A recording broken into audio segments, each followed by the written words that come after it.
அமைதியாவே உட்கார்ந்திருக்கீங்க? வந்த விஷயத்தை பேசுங்க.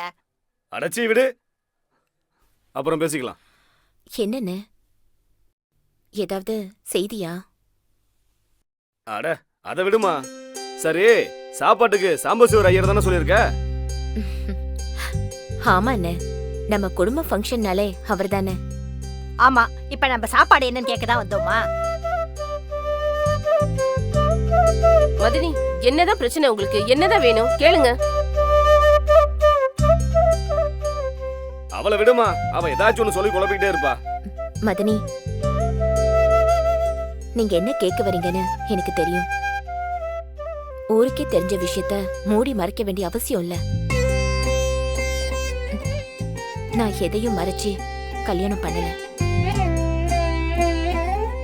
என் மேல எனக்கு இருக்கிற நம்பிக்கையை விட என் பொண்ணு மேல எனக்கு நம்பிக்கை இருக்கு. 1000 பேர் இல்ல, அந்த ஆண்டவனே நினைச்சாலும் இந்த கல்யாணம் நடக்கும். வேண்டாம்.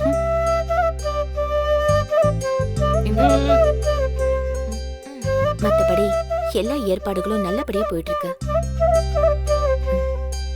சரி, காலையில எல்லாரும் சீக்கிரம் கிளம்பி கோயிலுக்கு வந்துருங்க. சரிம்மா, கிளம்புறோம். போயிட்டு வாங்கண்ணே. சரிங்க.